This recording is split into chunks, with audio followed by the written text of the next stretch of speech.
This is Talk Business and Politics with Roby Brock. Joining me now is John Brummett, columnist with the Arkansas Democrat-Gazette. Good to be with you, John. Always a pleasure, Roby. We start our conversation today on a somber note. The nation has lost a highly decorated public servant.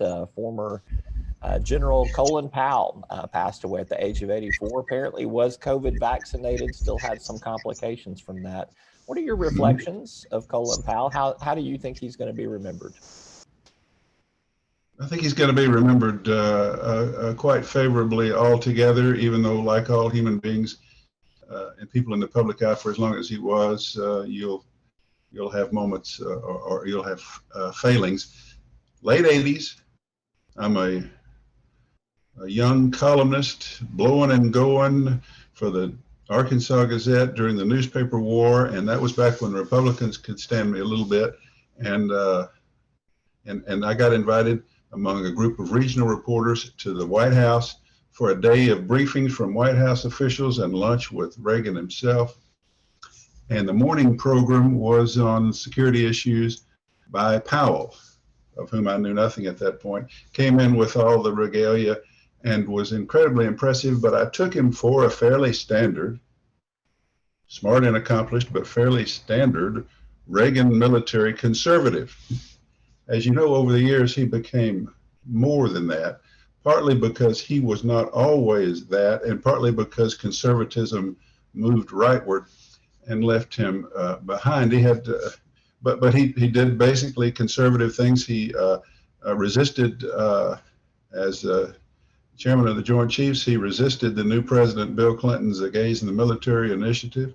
And then he did the right and wrong thing on Iraq as Bush's Secretary of State. He said the Pottery Barn rule, if you go in there and break it, you own it. He was certainly right. But in the end, he did what he was assigned to do, which is go to the United Nations and spread some things about weapons of mass destruction in Iraq that turned out not to be true. It was probably his worst moment. But then Barack Obama comes along as a Democratic nominee for president against John McCain. Colin Powell endorsed him. In recent years, Powell is generally considered by conservatives to have been a liberal all along, a Republican, and a rhino, as they say. But was a thoughtful, moderate man, sort of in the Eisenhower mold, and had a moment. There was a moment. I can't quite pinpoint it, but I think he was a serious contender for president. Somewhere between, I'm not sure when it was, but there was even talk of him as a third party candidate rather than Republican. He was that stout. And I'll close by saying, sadly, I think a lot of the discussion about his life is going to be right wingers saying, aha, vaccinated, still died. There you go. I think, regrettably, we're going to hear some of that. Yeah.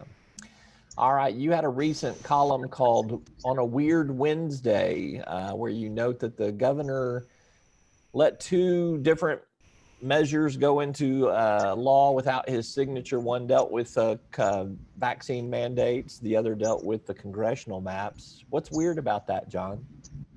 What's weird about that was just the dynamic of what happened. The governor comes out and shows these bills. They're duplicates. They're four bills, but basically two pieces of legislation, House and Senate versions. And he tells us that they're bad bills, and he tells us with obvious, firm conviction, a bit of passion, at least by his standard, these are just bad. This bill here supposedly opposes federal mandates on vaccinations, but on employers, but would put our own state mandates on employers and cost them money and put them at risk in order to relieve the federal vaccination mandate. And moreover, by the very discussion that we're trying to limit mandates, it goes against what is our most important initiative in the state right now, he's saying, which is to encourage vaccinations which are safe and which work. And I thought, wow. And then he said, this redistricting, I was in a redistricting suit 30 years ago, and I know that and I understand minority concerns about having their voting power sapped by redistricting, and this is very troubling. And then he said, not going to veto them, not going to sign them, let them become law. I thought that was, as I said in the column, I think in terms of newspaper headlines, having been doing what I'm doing for 50 years, Governor blasts 2 bills, okays them, was the headline I saw for that. But that's weird, except it made complete sense to me because I have an understanding of Arkansas politics over all these years, which is that right now we find ourselves dominated by extreme right dominance of the legislature when the people are actually not as conservative as the legislature, to the extent that they give high approval ratings to a more moderate conservative, Hutchinson, as governor. But everything gets decided in Republican primaries because the state so resents national democratic liberalism. So, and then we've got a state constitution that says a governor's veto can be overridden by a simple majority vote. That's no veto at all. A veto should be a backstop by the governor, and it should take an extraordinary vote to overcome the governor's veto. Basically, when you say he vetoes it by the same majority you can override it, it's anemic for a governor. All of that was at play, which is to say, what seemed not to make sense on its face made complete, perfect, good sense to me. I see no reason for the governor to bring back these legislators for a day of per diem to trump him by override and go home chortling about the great victory for conservatism. That's what I found weird and woeful, and in some ways wonderful, sort of the eccentricity of Arkansas politics. All right. We have a potential special session on tax reform coming up. They're going to lower that top income tax rate from 5.9% to either 5.5% or maybe lower as low as 4.9%. So that's going to mean you are going to get a tax break, John Brummett. You're in that upper income category there. So this is my question for you. What are you going to do with your tax break? Are you going to start a new business? Are you going to encourage more people to move to Arkansas? Or are you just going to spend more money in the Arkansas economy? Roby, I sensed a little bit of sarcasm in your question. I could be wrong. Well, how do you plan on handling this new money that's going to be in your pocket?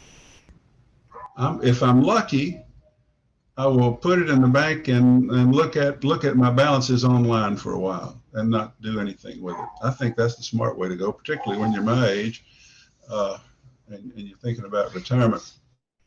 Not that I think about retirement, but I mean, I might at some point. So, or become incapacitated. And it's not going to amount to much money. But no, your point is, I'm not going to create any jobs. I never have, except for myself, and won't start with that money.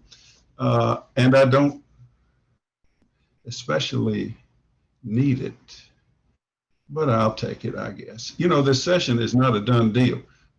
Your point there, you're going to take it from 5.9 to 5.5 or 5.4. I get confused. You said 5.5, and I guess you know. But then a trigger to take it to 4.9. They decided to try to do that, to maybe take some steam out of this extreme right notion to take it all the way to 0, but they wanted to phase it down, like it'll go to 5.3 at some point, 5.1, and then 4.9, based on revenue flow, whether it supports it budgetarily. But the lawyers now tell them that if you put in the statute that the rate is going to this, and then the revenue flow doesn't support it, and you don't raise it, and you don't lower it, some good lawyer can argue that that's a tax increase, which is no problem for you, except you may need to pass this by a 3/4 vote. Well, they can't pass it by a 3/4 vote. If it's only cut, it's a majority vote. So that's the worry right now. And the governor's going to come out tomorrow for his COVID briefing and then switch to this issue, and it'll be interesting to see what he says. I think they're going to try to find a way to do this and still try to meet next Monday. And they're counting on the House of Representatives, certainly not the Senate, counting on the Democrats there and about 15 Republicans to vote against suspending the rules for any other issues. And I can't name 15 Republicans in the House that I would trust to do that, but legislative insiders tell me they think they can. So that's where all that is right now. All right, something to keep our eyes on. Lastly, let's talk about fundraising reports. We got our end of the third quarter results, I guess, have been put out now. Sarah Huckabee Sanders, currently the odds-on favorite to be the next governor of Arkansas with another big quarter of fundraising. John Bozeman putting some money in the bank, and one of his Republican rivals, Jake Beckett, didn't do terribly, but I think you still see the typical status quo in money in politics, where the alleged front runners are doing just fine. Do you have any expectations that money is not going to be the driver of who wins these primaries? No. You and I had a brief discussion last night, and I think I agree with you that for all the talk of social media and changing media, it still comes down to money in several respects. One is raising money is said to be the quote first primary of a race for office. And if you come in with a lot of money and your opponents don't, that tells the voters that you're serious, and that tells the voters that you've won the first primary, and that somebody thinks enough of you to give you a whole lot of money. Then, even as our media habits change, social media is much more important. As someone, even an old guy like me, all my TV watching now is by internet streaming, and I mostly watch these apps for HBO Max and Amazon and Netflix. And I'm not on old time network television with the commercials during the news. I still got a live TV service, and I still am drawn to the networks for major events like football games, Razorback football games. And I still gotta see that local news from time to time. It's still where the game is mostly played, spending money for traditional television advertising. Just as we thought polling was changing because nobody's answering their landline anymore, you're doing pretty well with polling, and you're now sending folks a text and directing them to an online questionnaire. Am I right about that? That is correct, yes. So you and others have found a way to keep, I think for the time being and for the foreseeable future, it's the same old game. You got to raise the most money, and you got to get on TV, and you got to have some polling. And we've found a way. Politics hasn't changed that much, even as the world is changing remarkably. He is John Brummett. He's a columnist with the Arkansas Democrat-Gazette. We always appreciate his insight. Thank you for being with us, John. I appreciate your seeking my insight from time to time. Bye.